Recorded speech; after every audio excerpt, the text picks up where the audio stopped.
And it's not the first time. Every time I step onto the pitch I get boos and insults. So, regardless of the respect I'll always have for what I've been through and for what it's given me, you're asking me for something that's not feasible if this is the third time I've come back and it's the third time I've been insulted and when I cross the pitch.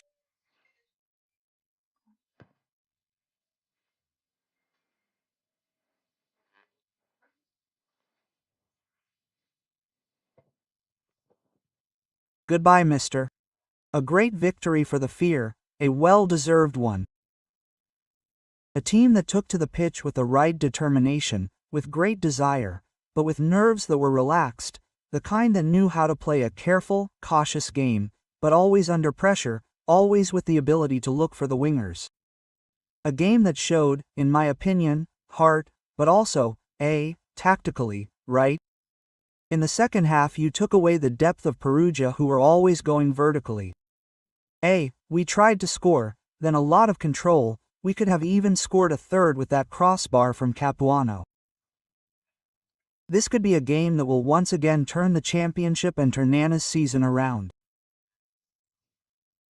So, yes, we started the first half well, we had a good approach, we scored the goal, then immediately equalized due to a lack of concentration, without having risked anything. We got a bit confused.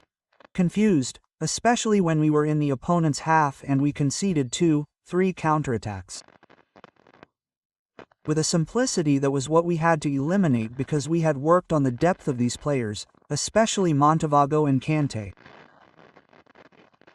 And instead we were caught out too many times not well positioned on the preventatives. This is what we then fixed in the second half. We fixed this in the second half. The team played what it was with the changes, that is to say, getting to the right and then going to the left and breaking through or vice versa. It was done well, we scored, Capuano hit the crossbar, Macanet had a chance and we, I think, legitimized the second half, especially since we didn't concede anything else, so then the whole team played in an orderly, balanced way, and never lost their lucidity, so today is definitely a test of maturity. To tell you what the future may hold, I don't know, because we've had our ups and downs too many times. If we want to, we'll figure it out in time, if we can provide continuity today.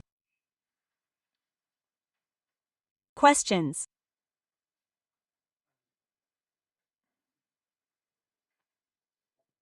Good evening, mister. Good evening. Where did the McJanet intuition come from? Can we call it that?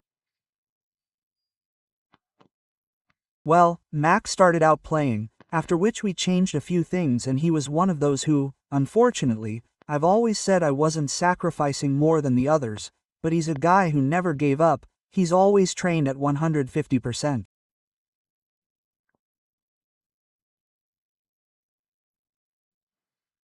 He's a quiet, good, attentive, focused guy, who has never given up even when he's not playing. He's objectively the perfect example, in the sense that football gives you that opportunity when you're called upon and he always responds. Today he played an extraordinary game, in terms of quantity, attention, and personality, so I'm really happy for him. He's a guy from 2004, let's not forget, but he's a player who deserves what happened today, so only compliments to him.